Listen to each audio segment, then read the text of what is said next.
Cup Show Round 5, your best place to get updates on all of the Mitre 10 Cup action, because that's what we're going to do. We're going to run through all the games from last week.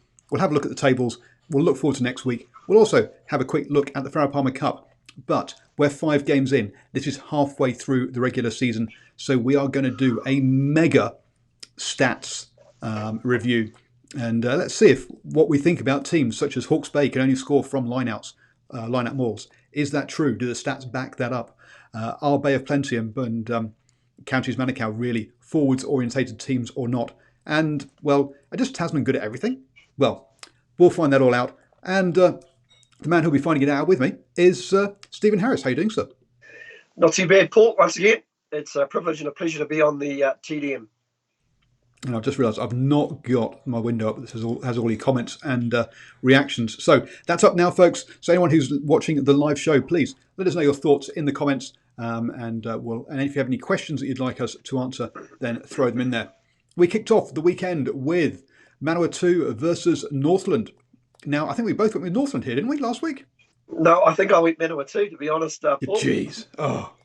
I know, not very got to say very treacherous to go against the Taniwha, but I just had a funny little inkling feeling that Manawatu would come through, and that's exactly what they did. Yes, they did, didn't they?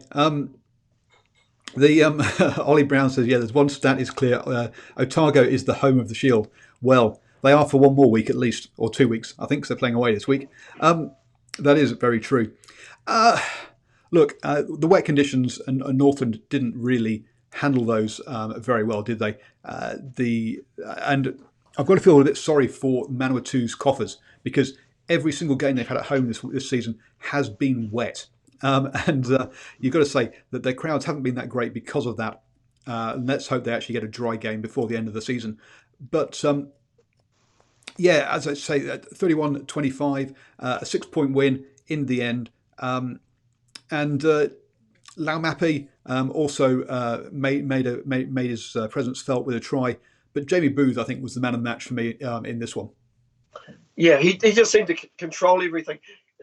An interesting stat from this game, the Northland success rate, they made 75 tackles in the game, and they had a 93% tackle success rate. But I'd probably say 7% of those missed tackles came through the midfield, because that's where their problems seem to be, just in that midfield area. And crucially, Paul, where they didn't start too well. I think the Northland forwards basically got their team back into the game with a little bit of momentum. But 5 minutes out from half time, Manawatu latched on 2 opportunities, one from a turnover, another where they basically pretty much went 60, 70 metres. And I think Laumapi might have featured in a couple of those breaks as well. And those, to me, were pretty much, that was the key in the game. Manawatu just getting out to, I think it was about a 24-10 lead. Northland fought their way back, but probably just let themselves a little bit too much to do. Yeah, I mean, things just didn't go Northland's way. I mean, Jamie Booth dragging the shorts down of a player to stop Highland from scoring with his shorts around by his knees. There were a few things that could have gone their way, but they just didn't on the night. I think also Gregory, who has been pretty good for Northland, he blew hot and cold. He had some really good moments, but then some real shockers as well. And congratulations to Manawatu. I really didn't see them winning any games this season apart from against Southland, but they've done it. Yeah. Interestingly enough, from the Taniwha piece, I know the forwards, they won't be too happy, because I thought for long periods of that game the forwards actually dominated the Turbos, especially at set piece.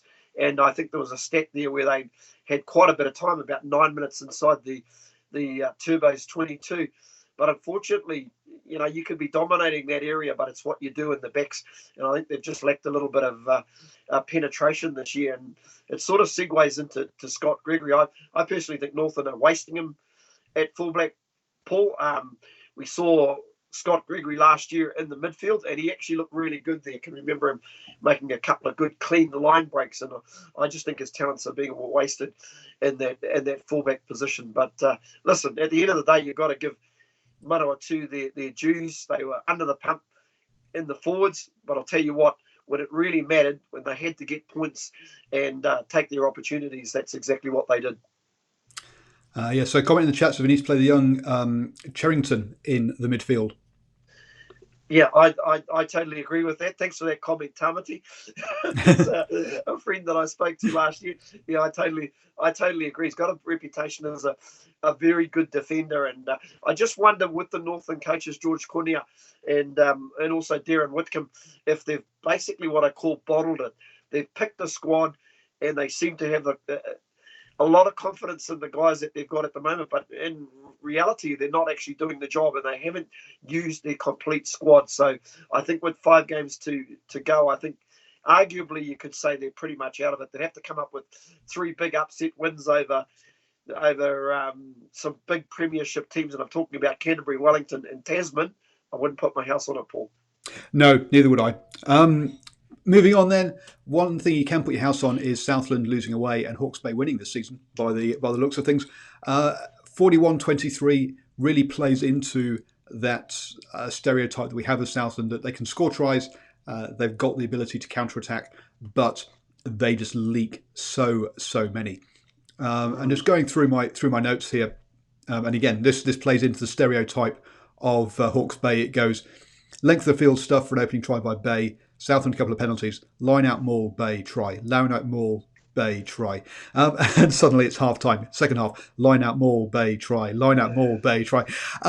Yes, and that's basically if you're going to give up penalties in your own half, the Bay are going to kick to that corner and they're going to maul it in, aren't they?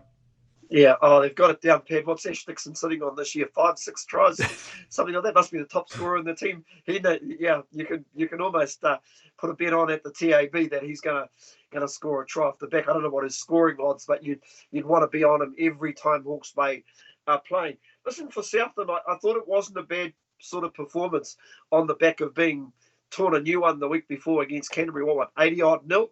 Yep. And they actually started really well. They actually scored a try in the first couple of minutes or so, if I recall, to their fullback. But unfortunately, Greg Pleasance-Tate decided to, and I don't know why he did it, just completely shoved somebody out of the way with a bit of a backhander, and of course that was overturned. And then 10 minutes later, of course, and once again, also from a turnover while Southland were on attack, Hawke's Bay went pretty close to 90-odd metres down the other end.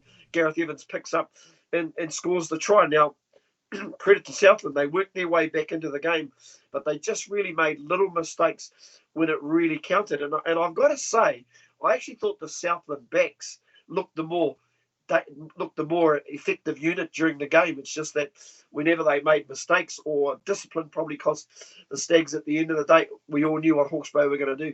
Kick to that corner. Yeah, absolutely. Discipline is against Hawke's Bay. You've got to maintain your discipline, and Southland didn't do that, and basically, soon after half time, the game just ran away from them because of that. There was a yellow card as well, which didn't help, but at the end of the day, that wasn't what decided the game. What we should say though is hat tip we had the first ever female ref for a Minor 10 Cup game. No complaints about the ref at all. She did really well. No, she did a fantastic game, but you may remember her name because I don't quite at the moment. Neither do I. I think it's Rebecca, but I could be wrong. Yes, no, you are right. And first time up, I thought too she did an adequate job. I do believe though, Hawke's Bay should have been given a yellow card. There was a sweeping attack by Southland, and to me, Gareth Evans deliberately came in from the side. There was a big lot to the left-hand side, and he got penalised at the time, but I believe he actually should have been binned.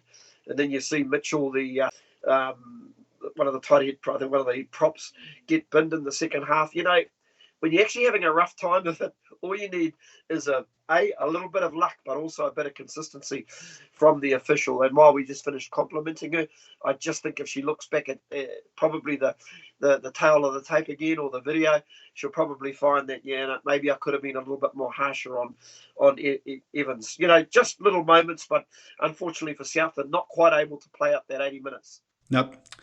Next up, Counties Manukau versus Tasman. I was there for this one. I was there for both the Farah Palmer Cup which was Counties against Manawatu, and also Counties versus Tasman. For the Minor 10 Cup, 0-36. Yeah, Tasman do just keep marching on. And whilst I think a lot of us will be sort of saying quite a bit about the tries they've scored, it's defensively where they've really are dominating this game. They're just not letting other teams score, taking a few opportunities themselves, and then as soon as scoreboard pressure starts to apply, hey, it's all over. And you could see that the counties, the coaches weren't very happy because they had 3 changes at half time. And when you make that many changes at half time, yeah, there's been a grilling in the sheds. Yep. Now, to be fair to Daryl, he did come out and have a chat with me afterwards. So yes, quite often there are definitely times when the coaches can disappear at the end of games where they've been on the wrong end like this. But no, he fronted up, which was really good. But yeah, this Tasman side is looking dominant, and their set piece and everything is solid. And once we get a few more patrons entering on the show, Paul will be able to show that brilliant technology, and he'll be able to show the interview that he did with Daryl Suasua at the end of the game, which I've got to say once again, Paul, well done there.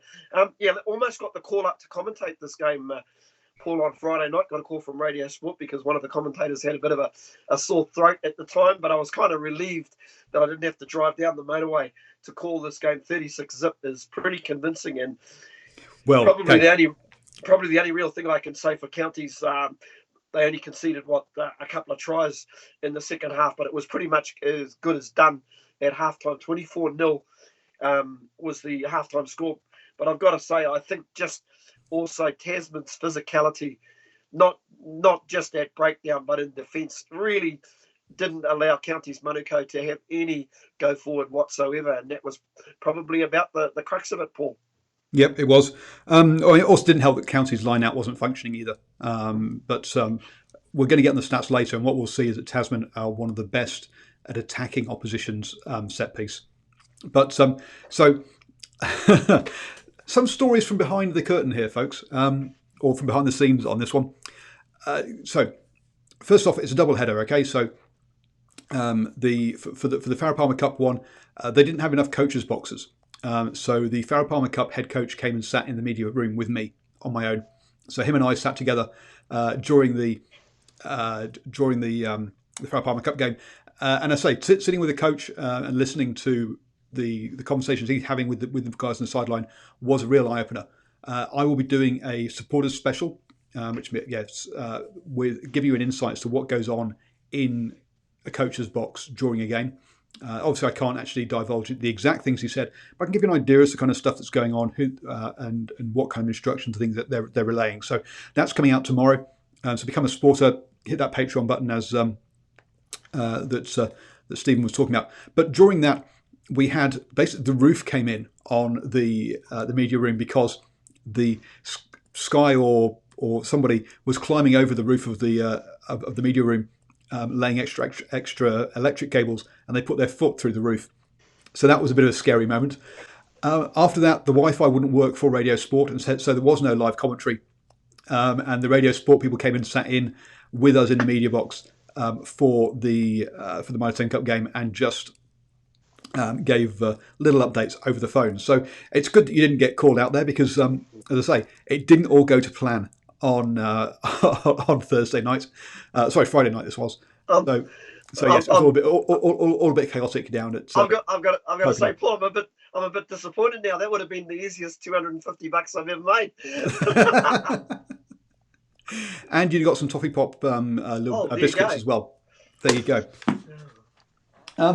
So there's some insights into the counties versus Tasman game this weekend. After that, we had North Harbour versus Waikato, 38-36. Wow, this was a game. And it came down right to the hooter. Waikato will be asking themselves how they let this one slip. They were 19-36 up with less than 20 minutes to go. and somehow North Harbour came back and scored 3 tries. That was really an impressive move by them. There was a stiff breeze in this game at the backs of Waikato, so maybe they should have got should have got further up in this one. Stratton got charged down for a try, and then what was and then also there was a fairly soft second try as well, and so in the end, obviously those scores were were part of the difference. But yeah, both these, especially North Harbour, showed a lot of ticker in this one. Just to steal one of your terms. Yeah, no, they certainly did. Yeah, really crazy. Harbour ahead 21-12 at halftime. And like you say, that was 17 minutes to go. They were up 36 points to 17. I see, maybe Waikato went to the bench a little bit earlier. But speaking of the bench, there was a great little the hooker that came on. I think his name is Tulai, who replaced James Parsons. Boy, he added some great value in terms of go forward when he came on. But it just seems as though Harbour just seemed to get their game going together enough in that last 17 minutes or so, and yeah, you just knew they were in for a whirlwind finish, especially when they scored with just Paul, what was it, with a couple of minutes to go, I think it was, that McGann scored the try, or was it Little scored the try around about the 75th minute, converted by McGann, who up until then, to be honest, had been playing pretty averagely, and then he picks up the winning try and then knocks over the conversion.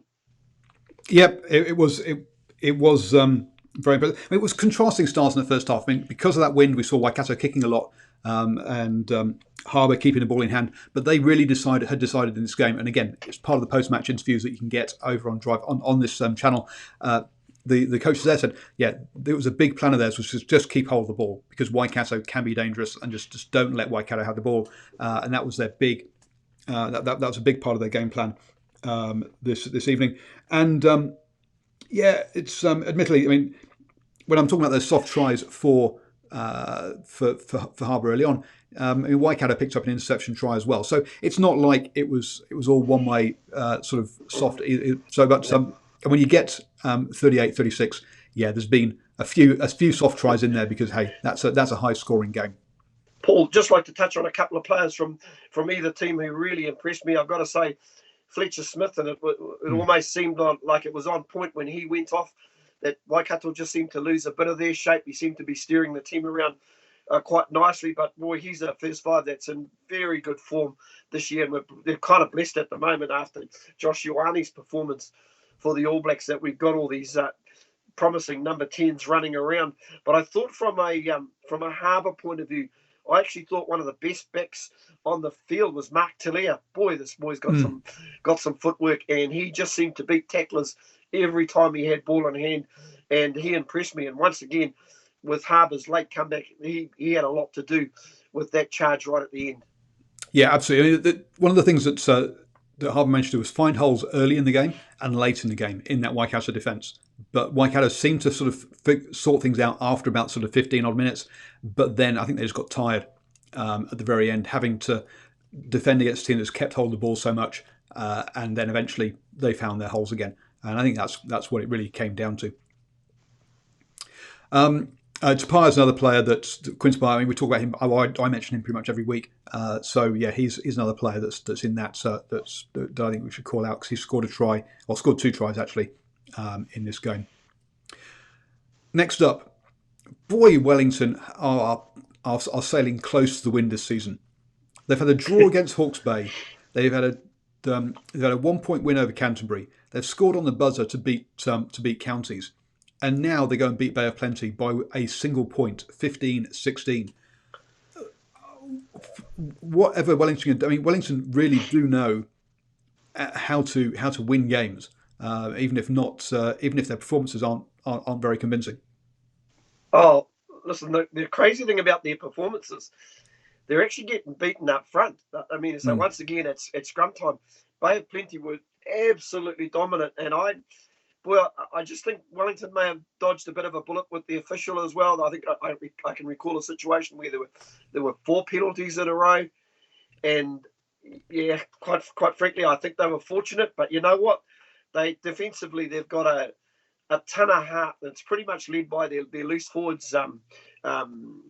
Karifi, is it Duplessis Karifi, and also Tiariki Ben Nicholas as well, who was probably their outstanding player as well. And boy, do they know how to latch onto an opportunity when it basically comes along. You've got the very hot and cold Jackson Garden Bishop, who's either cold or very, very hot. He seems to have mastered the cross kick or the pop kick. But, once again, they did it. Hawke's Bay forwards would be really disappointed. I thought all their loose forwards actually played really well and probably none better than the likes of Karpik and also the number 6 Hugh Blake. I thought was pretty good for the Bay.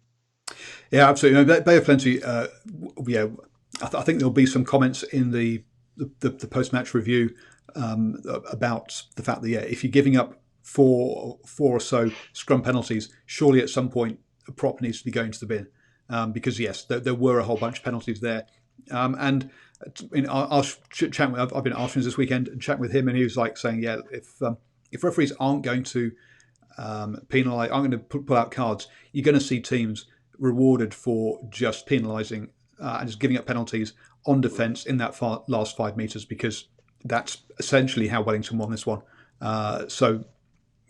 Not the best advert maybe for rugby, but there you go.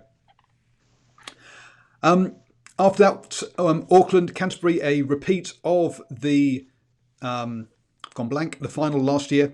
It finished 22-32 instead, so not the same scoreline. But talking to some of the talking to somebody who was Harmon, he really just could not keep himself out of this game. He was either scoring tries or getting a yellow card. I interviewed him after the game, and one of the things that he said from this one was that as soon as it started raining, they were thinking, "Oh no, it's we've got a repeat of last year," because last year it rained and started raining in the second half. It started that again here, but that didn't happen. But talking to him and also to the head coach, both of them were saying, yes, memories of the final last year were very front and centre in their mind. And I think whilst Romaya wouldn't play along with this one in my post-match interview, I think Auckland could have been a bit of just out-passioned in this one. Yeah, I'd go along with that. There were times during this game where I thought there were a lot of individuals for Auckland that looked really, really good. But listen, they kept on coughing up mistakes, and when your set piece isn't as good as it could be, at the end of the day, I think Canterbury pretty much capitalised on all those Auckland mistakes, Paul. And I think they always seemed throughout this game what they led 20-10 at half time. Then they were the first scorers in the second half. Billy Harmon going in for a try after half time. That was his second try. And they just seemed to have Auckland at arm's length. Auckland, of course, got back to 22-25. But once again, it was Inari going in for the try in the 67th minute. And they pretty much closed the game out from there, didn't they? Yeah, they did. Absolutely. And I think what we saw from that was actually how professional, how structured they could be in closing that game out. They kept hold of the ball. They played in the right areas of the pitch. Whereas we saw Bay of Plenty try and close the game out against Wellington, and they're picking and going with 3 or 4 minutes to go in their own half, and they give up the penalty that lets Wellington come back and win it. There was no hint of something similar from Canterbury. They were in control of that ball. They knew what they were doing, and they executed it extremely well. Some things again. What we saw from Canterbury. Here was a team that really knew they had a bad start to the season. They need the wins. They need the points. They were taking everything on offer. They were kicking their threes straight away. Auckland, in contrast, they were going to the corner and trying to win this game in 5s and 7s, whereas Canterbury were happy just to let that scoreboard tick over. And that's what got them in the lead. That's what got the scoreboard pressure. And that's what I think gave them that first half lead. And and that's made it a comfortable game for them. Mm. Auckland, I think, if they'd done something similar, ticking the scoreboard over, I think this would have been a lot closer. I just think another area where Canterbury were just that little bit better was in the halves as well. Saw a few mistakes from the Auckland halfback in first five, and I think Drummond and Cameron were probably just a little bit more ahead of their counterparts in that area. Yeah, and Ruru gets a tough. The Auckland scrum half gets a tough time of it. People are pretty are very quick to have a go at him about the speed of pass and all that kind of stuff. Now, one of the things that was interesting when we went up to the Northland game was how the Northland coach afterwards said, yeah, it was difficult whilst they had their really defensive, aggravating halfback on, but as soon as they brought on the other one who wasn't quite so physical around that stage, we got easier and quicker ball. And I think that's something that people don't see in Ruru, is that, how disruptive he is to the opposition scrum half. And that's one of his strengths, but it's not something that the fans see. It's not something that sits well in the stats, but it's something that coaches see and that coaches like. Interesting one there. Final game of the round, and wow, how Otago keep hold of the Shield. I can't believe this. I really thought it was going to be heading back to Teri Naki after this game. But to me, Teri Naki have only got themselves to blame. I must admit, I didn't see the whole game of this one, but I did see the first half, and I did see Teri Naki having the try line at go there begging and watching Triple T drop it, another player drop it. I think they shelled 3 tries in that first half. And if you're going to be shelling tries like that, you better be creating lots of opportunities and defending. Letting in 35 points is not defending. So yes, they shelled tries, and then Otago really upped their defence and held on. Yeah, once again, another game where the team with the dominant pack at set piece scrum time gets beaten. So it's just continuous. But I must admit, when we did our picks last week, I think we both picked Taranaki. We thought, and we just based that on the quality of player that they had, the Super Rugby players that they had in the team, a couple of All Blacks in Te Toiroa Tauhurangi, and also Waisaki Naholo as well. And we just thought they might be just too good, too experienced for Otago. But, Otago really showed some tremendous heart, because at the 53rd minute, when Daniel Waite converted the Tay Walden try, it was 27 points to 24, and it looked like Taranaki were getting on. But you know what? Back came Otago, and a real smart minute. We won a penalty. It would have been easier to have kicked to the corner, but once again they took the points on offer, levelled it up, and then 5 minutes later, Joe Nareki scored a try, and even though the conversion was missed, it had taken it out to 5 points, and then they pretty much sealed the victory. Koroi's penalty with 69 minutes to 7 minutes to go, take it out to 37. But always felt that Taranaki would still push, and I thought in that last 10 minutes that Otago's defence was nigh on amazing. And I think when it gets down to that last 10 minutes, Paul use that word again, I think a team that can just show a lot of ticker and heart will come through, and that's exactly what Otago did. Yep.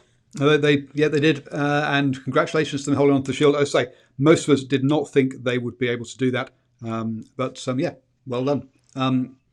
Now, unfortunately, my computer, I tried to bring up a web page, and my computer has now decided to spin out, and it's so I'm going to have to very quickly look it up on my phone to have a quick look as we go through tables. I've got the tables here, Paul. If you want me to, I can fire them off. Yep, you can start. There's some things that here we go. That there was one looking at, but yeah, go on. You kick us off with the Premiership. Okay, we'll start with the Premiership. Tasman, we all know, going great guns, 5 from 5. They have a plus 159 aggregate, so it goes to show they're scoring a lot of points and not conceding many. So they are sitting nicely on 24 points. So to be honest, that gives them just halfway through, 24 points. Wellington on 16. Well, actually, yeah, before we get on to that, I think it looks, one of the things about this, that what we see in this one is points for 196, points against 37. in 5 games, they've only given up 37 points. It shows that this team, it's built on defence more than their attack, and they're getting out of it. Yep. So when we come to look at the stats in a second, look out for that. Wellington sitting on second place and 16 points. They'll be wondering how they're sat there.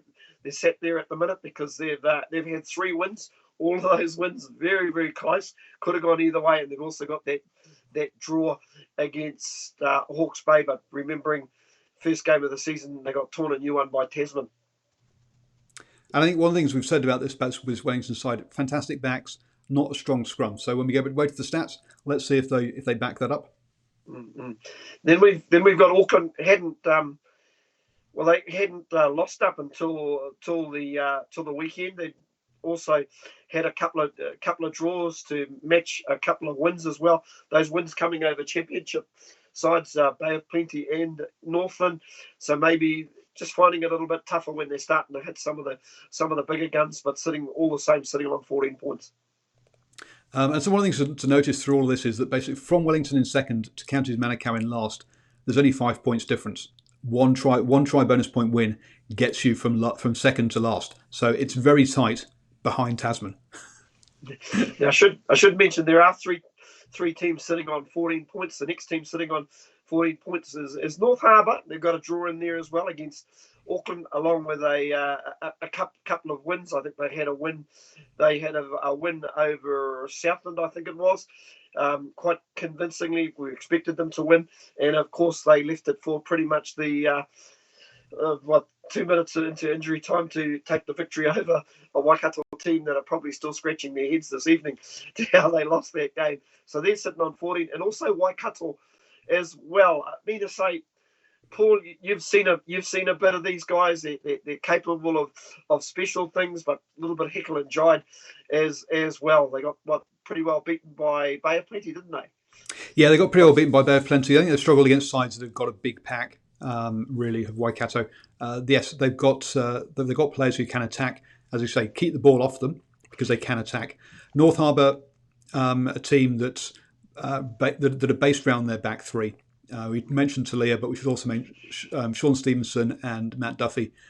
So a bit surprising that the Harbour came back against them, but because Harbour, I say, are mainly a backs team rather than a forwards team.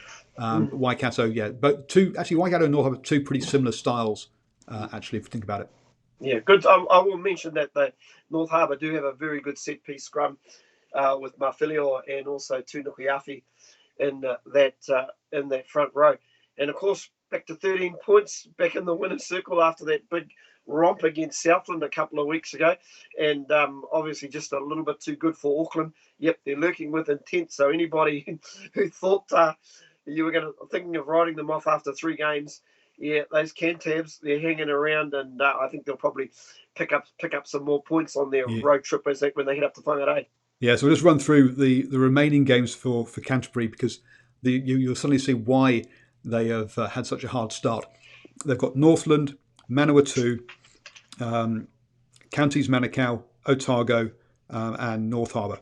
So they've got the three crossover games to come against sides that they're in the lower half of the table, and Counties Manukau and North Harbour. So Counties Manukau bottom now of the Premiership. So they've played all their hard games. They could very easily rack up another 5 wins. Absolutely, and that'll probably have them sitting in second place. I'm probably predicting they'll probably finish in second place even at this stage. Now I'll say, I must admit, if that happens, I will be disappointed, unfortunately, purely because I have media passes to 6 grounds, 6 out of the 14 teams, and if both Tasman and Canterbury end up in the top 2, which it looks like they might probably do, that means that the 2 semi-finals will be in the South Island, too far for me to travel. But there we go. Trafalgar Park and Nelson and Addington Showgrounds, probably just a bridge too far, Paul. Well, yeah, I mean, look at it. So I've got media passes to Auckland, North Harbour, Waikato, and Counties Manukau. 4 of the teams in the Premiership. 4 out of 7. I should at least get one semi-final. And then Counties come last. So very much a forward-orientated team around their pack. And you can see that by the fact that at 116 points, they've scored the second fewest points in this competition. Mm. Sorry, in the Premiership. Yep, and if you look at a couple of the losses they've had to, they've obviously they've lost to Waikato, they've lost to Tasman. They've still got some pretty big, and of course they lost to Wellington. Probably a game where they really should have got some points out of that game. Maybe a draw. I kind of look back at maybe the second to last pass in that game, and I still think it was forward. But hey, that's life in the big. That's life in the Mitre 10 Premiership. Yep. Looking into the Championship, then Hawke's Bay, the other team who haven't lost yet, four wins and a draw. Looking very good. Say very much forward orientated, but I think one of the things to be a bit cautious of with theirs is that the teams they've played so far have been Manawatu. Obviously, got the draw against Wellington, Otago, Northland, Southland. So the four wins have all been against some of the weaker sides in the Championship, or in fact the bottom. Apart from Otago, 4 out of the bottom 5 teams there in the Championship. Yep. So you've got to say Hawke's Bay second half of the season when they play Waikato, Teri Naki, Bay of Plenty, Counties Manukau, Tasman is going to be much tougher for them. So don't automatically assume that they're going to top the table. Mm. Yeah, go along. I definitely go along with that, Paul. But they've got money in the bank at the moment, and that's what counts. Absolutely, they've got runs on the board, as they say. Yep. Yep. Next up, then Bay of Plenty, 3 wins and a couple of losses, but 70 plus points difference. So yes, 75 points against. They're one of the best defences in the league, and we know what the defences win championships. So expect Bay of Plenty to still go well and stay up there. Their wins have been they went very close with Wellington this weekend. They went close. They feel they should have beaten Auckland, and they've also played Waikato. So they've played 3 of their crossover games already. So they've got a lot of their hard games out of the way. They're another forward orientated team there. Both Hawke's Bay and Bay of Plenty similar there. Otago, wow, a team that really has been totally distracted by the Shield. They can play at home, and they really just don't give a hoot away. Yeah, the way I've got to say the way these seasons started against Bay of Plenty, I thought for the Otago boys, it really is going to be a long season. But credit to them, they've basically managed to pull it out for this Ranfurly Shield. I thought a little lucky against Manawatu the week before, but you take your luck on offer, even though there were some suspect decisions by the officials. But that win against Taranaki will do them a lot of good. Their other win also coming against Southland, Paul. Yeah, remember that. Absolutely. And so they have got 2 more Shield defences to come, potentially. First up is Waikato in 3 weeks' time, and then Canterbury the week after. So if they hold on to the Shield through to the end of the season, I would be amazed. But hey, stranger things have happened. Taranaki, then 3 wins, 2 losses. A team that started off with 3 wins on the trot, and we're thinking, hey, wow, these guys are looking good to go bounce straight back up. Have been brought back down to earth in their last 2 games. A team that relies on their backs, players like Potros, Sean Wainui, Naholo, to score points. So they're susceptible to teams with a good pack. Manawatu, 1 win, 4 losses. They got the win against Northland this weekend. Now, the thing I said about them, and you can still see it there, they've only scored 77 points this season. They just can't score points. Now, sure, they did go and put a bunch back to back against Northland, but still, 1 try bonus point so far this season. They're struggling in that regard, and I think they will continue to do so. Round 6 next week, they're playing Southland, so they have an opportunity to get that second win under the belt. Yep. No, from what I understand, Paul, Southland are looking forward to that visit from Manawatu. They probably see that as an opportunity to maybe turn that, unfortunately, that unenviable record that they keep stretching in the Mitre 10 Cup Championship. Yep. Northland, got a win, and we thought, hey, maybe they're early on. We thought, hey, maybe they're heading in the right direction. But yeah, you say maintaining lots of faith in a certain set of players that aren't delivering for the coaches at the moment. Yeah. And they need to turn that around. Yeah, well said too, Paul. We're hoping for some good news for Northland, that maybe they get the likes of Tom Robinson back this weekend. That'll just give them a little bit of energy, but boy, the confidence must be sagging. And I don't think Canterbury's the sort of team that's going to let you grab that confidence. It would be an upset of epic proportions. But if you are listening commentary on Radio Sport, 7:35 p.m. this Friday evening, tune in. And then finally, Southland, they're struggling. They get Manawatu this weekend, and that's their last chance to win this season, basically. So good luck to them. But so far, no points, no bonus points. They've not even been close, really, unfortunately. So there we go. Now, I was going to pull up a few stats, or talk about some stats now, because I think there's some really interesting things going on in this one. When teams score tries, or is a really interesting one. So one of the things we've talked about here is Hawke's Bay being forward orientated. Hawke's Bay so far have scored 27 tries. 23 of them have been from lineouts. So if you don't give up penalties and don't let Hawke's Bay have lineouts in your 22, you've gone a long way to beating them. I was going to say, are you talking about the England rugby team between the years of 1970 to 1984? Or are you talking about Hawke's Bay? that is something amazing. The next best team for lineouts tries is Tasman with 14. Nobody else is in double figures, right? Yeah. And Hawke's Bay have got 23. That's just crazy. As interestingly enough, North Harbour 8 tries off the back of scrums, which I think shows there that they like to have they like to give their backs room to attack.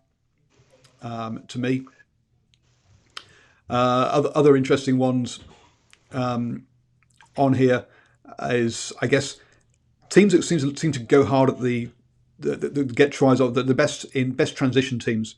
Canterbury, Counties, Manukau, and Tasman all have 5 tries from turnovers. One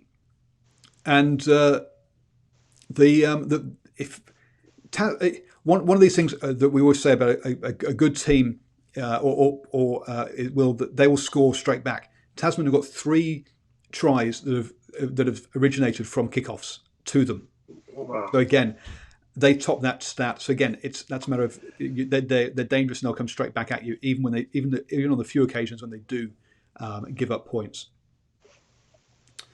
So those are the ones that kind of jumped out at me from there. When we talk about counties, again, 8 of their tries have been from lineouts, 5 from turnovers, which that's 13 out of their 17. So that's where a lot of theirs come from. I talk about them being a forward orientated team. Talk about Teri Naki being a backs orientated team. They've got 4 tries from kick returns. And same for Otago with 5 tries from kick returns. That's where they kind of score a lot of their points. So that shows you that they kind of have the backs to really hurt you in there. Well, another interesting one is where have teams conceded tries from. Now, line out defence, bad for Manawatu. Hey, they've just played Hawke's Bay. So funny enough, that's not a surprise, is it really? Northland and Southland, all of those teams have given up 13 tries from lineouts. Wow. And Northland and Southland really 4 tries each from kick returns. Get your kick chase sorted out, boys, because that's not very good. And Southland again, 8 turnovers, 8 tries from turnovers. They do not transition into defence well. Oh, absolutely. And some of those tries, unfortunately for Southland, have been from long range. I can recall games against North Harbour where they turned it over while on attack, and we once again saw it against Hawke's Bay, where really a misdive. In fact, if the player had just gone into touch as opposed to trying to throw a pass back, the movement pretty much ends there. And I think it's just one of those byproducts, Paul, of being absolutely desperate. When you're basically desperate to make something happen, you do something a little bit silly. But unfortunately, some of these other teams have the ability to go the full distance, and that's they do. And so it's interesting. A couple of here. Another one is counties have conceded the most tries from scrums. Now we think counties have got a decent scrum. Well, what that also means is a lot of their best defenders are tied up in that scrum. So it's a good chance to attack them if you can get the ball out quickly as well. So I thought those are some interesting stats there. What we can also see from that is then how many phases it takes teams to score tries, and what we see from that. And I know we've got a Northland fan in here, so let's just we'll have a quick chat about Northland first up. Essentially, they score all their tries just after half time. They scored 2 tries in the first quarter, 3 tries just before half time, 6 tries after half time, and 2 tries before the end of the game. So yes, their best time is there. But the problem for them is they've already given up 20 tries in the first half. Paul, I'd like to know with Northland how long are their phases, or what are they stitching together? Because what I've actually seen now, from what I believe, Jack Debrasini, in terms of stats, is one of the better carriers in the stats. But I've noticed, even when I've been calling their games, watching their games at times, that he's gone offload and there's been nobody off his shoulder and there's been no continuity. The good teams are able to create continuity. Even if you can get deep in behind your opposition, then you're able to set. Oh, sorry, I've got the wrong spreadsheet up. I was actually talking about. This is me being up. Sorry, so folks, ignore what I just said. I've got the wrong stats up. I've got the wrong spreadsheet. Northland score tries after 4 to 6 phases. Sorry, 2 tries after 1 phase, 3 tries after 2-3 phases, 6 tries after 4 to 6 phases. The problem is they can't defend first phase ball. 13 tries off first. Wow. Puts them, and then 7 tries off 2 to 3 phases. The only team worse at defending first phase ball is Southland with 14. Wow. So yeah, that first phase ball is an issue. Now, there are some really weird ones here. For some reason, Manawatu can't defend first phase ball. They give up 10 tries, but they're great at defending phase 2 and 3, where they only give up 2 tries. But then phases 4 to 6 they give up 10 tries more. So there are some abnormal stats in here, but what you can see here is that at Tasman never give up a try after 3 phases. So you have to once they get they're very good at disrupting other teams. We've been talking about Hawke's Bay and their lineup more. 15 of their tries are from first phase, more than anybody else. Again, other teams that have got double figures there, Canterbury, Otago and Tasman, are all good off first phase. Talking about teams that can actually go through the phases, interestingly enough, Auckland and Otago have got the most tries after 7 phases, with 5 at 5 as well. So that's pretty crazy, Paul, when you think about it. The Auckland one, I understand, very, very big pack, guys getting over the advantage line, really hard to stop big men, and if the cleaners are doing their job and they add multiple phases, very hard to defend against. Otago, on the other hand, are not a big pack, but one thing that was quite noticeable about their performance against Taranaki yesterday is the cleaners get to them very, very quickly, which provides very, very quick ruck ball. So they can transition very, very quickly, and they don't commit a whole lot of guys to that ruck as well. So they've got cleaners around for the next phase that they build. So interesting chat in the chat here. Apparently, what do you reckon about Nareki as a bolter for the Highlanders next year? I actually saw that. I saw that question put on the Mitre 10 Facebook as well. I wonder if it's the same person. Yeah, hard out. I mean, so if you're carrying your squad, if you've got a guy that can pretty much play, play a couple of. Actually, I'm thinking of Koroi, who plays Vilamoni Koroi, who plays first 5 and wing. But yeah, Nareki, I think he's a chance. He's definitely a finisher, and he's got X factor, and he's pretty handy over the ball as well. Defensively, he made a couple of good tackles yesterday as well. Real key ones. So we go. So looking at some of the stats, so by when people score tries during the game, Southland have given up 22 tries in the second half, which shows that they don't have the depth off the bench, I think, and they tire. Probably also put through a lot of defensive work in the first half. One of those things we talk about Canterbury or Crusaders is they score either side of half time, which isn't which they score 7 before, 6 after. So not as many as some, but definitely at the upper end there.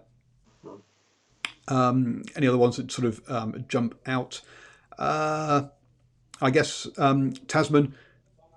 They always get in front because they don't concede any. They've yet to concede a first half try. If you're not conceding tries in the first half, you're going to be in the lead, and then it becomes much easier. Yeah. And Paul, I've got to say, they're a really good scrambling team as well. They're just starting to get hit with a few injuries as well. I see Andrew Makaleo was carried off, and that looked like a pretty serious injury to me, Paul. Of course, they're without Terrell Lomax at the minute as well. So injuries just starting to bite them, but they just seem to have the depth to cover those injuries at the minute. But if we think back to the game against Teri Naki, which has been probably their tightest game this year, they ended up winning that game 28-18, I think it was. And I thought Teri Naki were really good value to pick up some sort of points in that game, a bonus points of sorts. But one thing I did notice about Tasman was just their ability to scramble and get a player in the right place just to create a turnover. Yeah, and there's one of the nice ones. Another stat they've provided is this points or score margin per quarter. Obviously, we talked about Tasman being good at the first half. Southland minus 52 in that period after half time. That's where basically the game goes away from them. They sort of keep it in there. Counties Manukau, pretty good in that just before half time. They just start slowly. Is their problem. And then they have Hawke's Bay. Hawke's Bay, got the wrong row there. Tend to lose the first quarter and they have to battle back in, but they've been doing so and getting there. Auckland, a side that basically loses it after half time. They don't come out the sheds well. We saw an example of that in the Harbour game where they seemed to have the game under control. I think they were up 27-14, sorry, beg your pardon, 28-14, but Harbour came back and scored 2 converted tries. Actually, that's the second time Harbour's made a good comeback and probably a bit unlucky not to have won that first round clash at Eden Park. Yep. The final one I'm going to pick out is Teri Naki. Basically, in the first half, they're pretty much even, but they come out and they tend to they win that first period after half time by 29 points. So clearly, the coaches down there managed to get over half-time message very well. A good group of students that actually listen. Yep.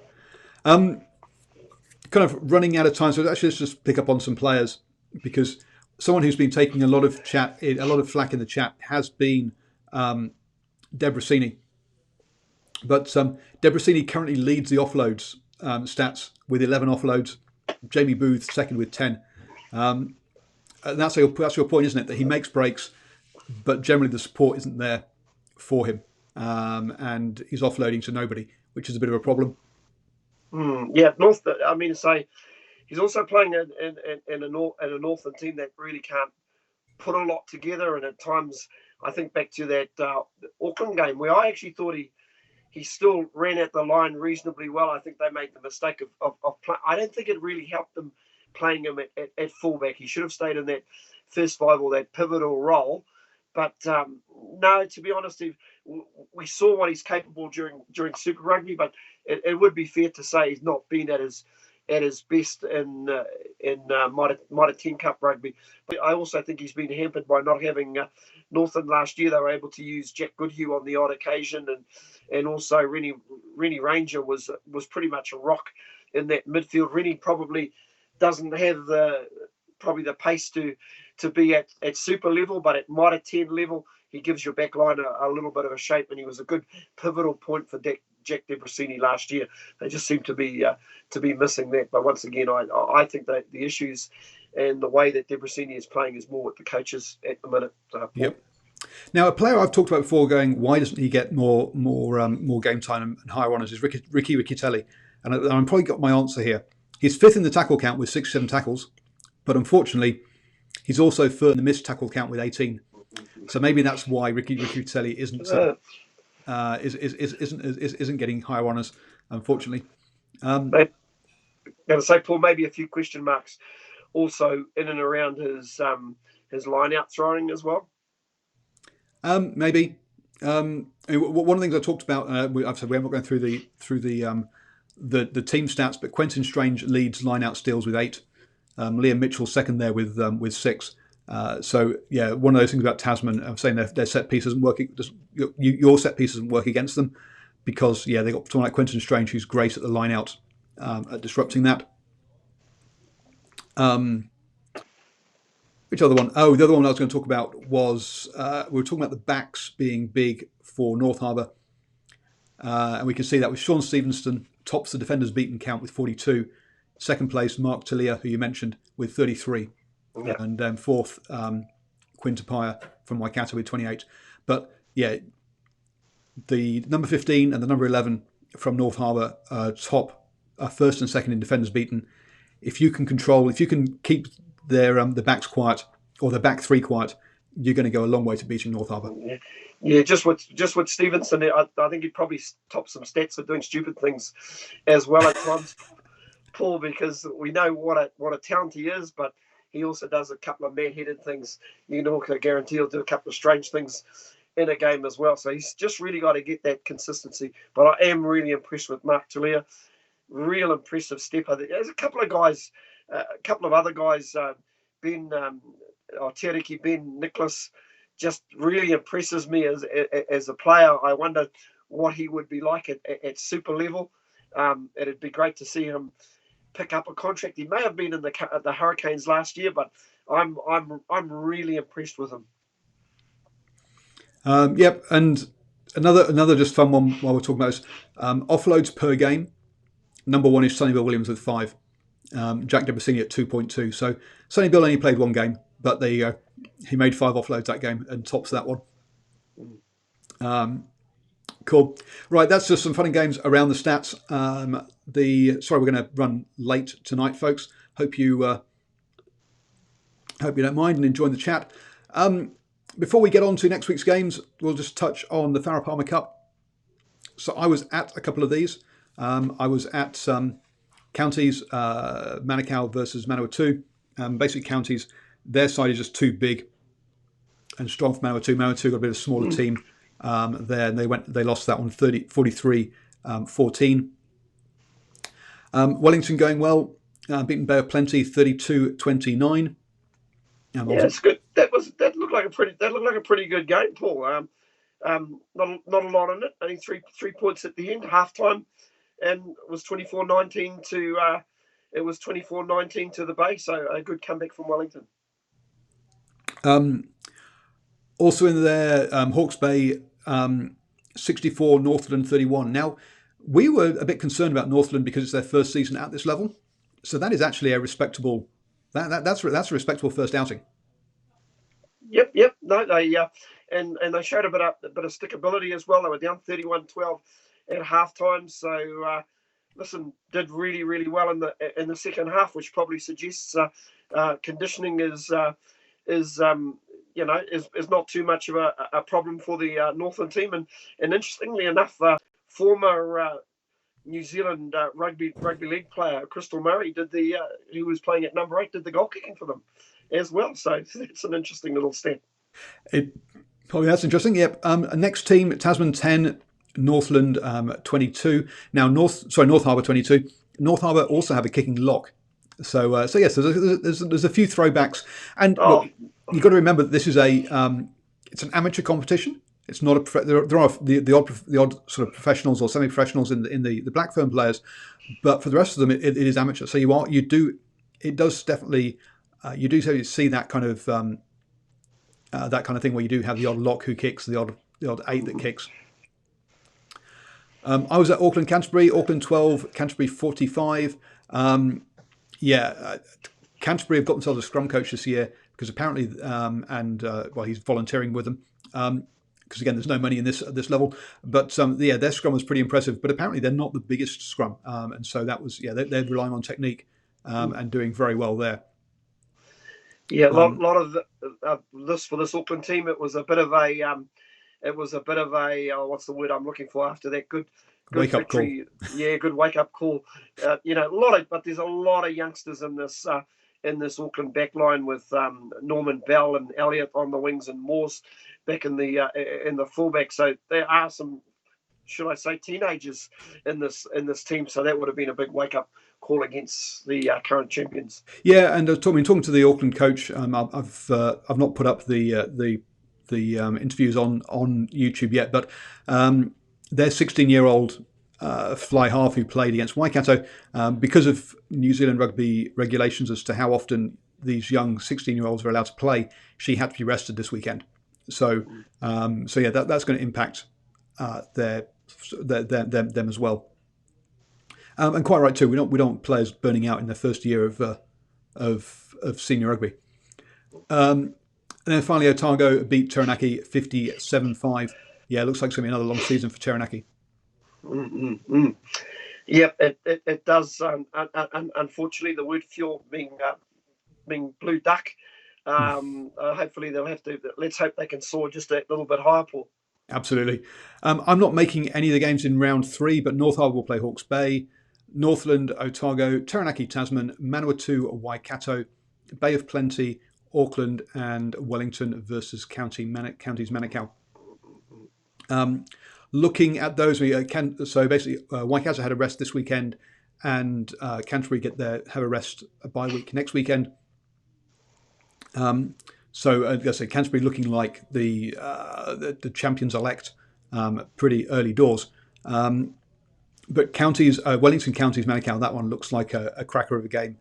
It would be my pick from all of those there. Let's go and let's look at next week's games then. Waikato, Hawke's Bay on Thursday night. I will be at this one. This is a really intriguing one, isn't it? Let's be honest. Waikato, Hawke's Bay, as we've said, line-out mauls is their business. So can Waikato not give up penalties, basically? And probably just an area of weakness for this Waikato team this year has been at their scrum. I think if they can match Hawke's Bay at scrum, I think they're a chance. Listen, I think they'll be really, really hurting over what happened on the weekend at North Harbour Stadium. So I'm actually going to go Waikato to take out this game. Yep, I've gone Waikato, and with 9.6 penalties a game, they're not the lowest, but they're also at the kind of the better end of penalties. But I say they're going to have to keep that as clean as possible for this game. I've gone Waikato by 5. Northland, Canterbury. Oops, there's a typo. I put Northland by 20. What I mean is Canterbury by 20 on this one. Yep, well, it's Friday the 13th, and it's going to be a Black Friday for somebody, and I think it's going to be, unfortunately, a Black Friday for the Northland Taniwha. I think Northland will basically front up. But I think it'll still be Canterbury at the end of the day. I'm going to go Canterbury 12 and under. I think Northland will basically try and put up a solid performance. Don't look so shocked. But I think Canterbury will be too good. So I'm going to be at that one as well, as will you. We'll both be at that one. We will. Do you need lift? Yes, I'm at the first two games. Teri Naki versus Bay of Plenty. I was positive about Teri Naki early doors, but less so now with their last two games, and I'm going to back Bay of Plenty by 7 in this one. Yeah, and listen, to lift yourself after a Shield challenge is never an easy thing, and I'm going to agree with you. Bay of Plenty were also looking forward to this being a Shield challenge. So whether they come in this basically deflated because it's not, or whether they come into this one angry that it isn't, we'll have to wait and see. Southland, Manawatu. I'm going Manawatu by 3. I think they've shown me enough last weekend that they should get up over Southland. I am going to go the other way. Southland to finally break the duck. Oh, the Stags will break the duck. Counties Manukau versus Auckland. Now this is going to be a really important one. Counties find themselves at the bottom of the table now. Auckland had their first loss of the season. How do they bounce back from that? I will be at this game as well. Hopefully this time we don't have someone putting their foot through the roof. I'm backing Auckland by 3 in this one. Oh dear, and I hope they add in some chocolate chip cookies to go with your. They'll definitely do chocolate biscuits. Yes, that'll be good. Yeah, they do well down there. Counties Manukau, Auckland. Oh boy, this the counties Manukau, those next door neighbours, they always live for Auckland, but I think Auckland will bounce back. So Auckland by 12 and under. Wellington versus Otago. Let's be honest. Otago seems to get up for it at home, but away from home, forget it. I'll go Wellington by 15. It could be more ugly than that. Yep, I agree. I'm going Wellington by 15 plus. Then Tasman versus North Harbour. Tasman by 30. Yeah, Tasman by. I probably won't go that high. Tasman by 20, but North Harbour are paying $8.50, so that probably tells you something. I think it does. Right then. Thank you, everybody in the live chat who has joined us. As you can see, I'm getting to 3 games next week. So if you would like to become a supporter of Driving Maul, as I'll be putting a video out tomorrow describing what it's like being in a coach's box exclusively for supporters. Link in the notes below on YouTube. But it's patreon.com/drivingmaul. And Stephen, thank you very much for joining me this evening. Yep, no, not a problem. Not a problem. Like I say, always a privilege and a pleasure. We'll do it again next Monday. Yep, back again next Monday. Oh, there's this finish button. There we go.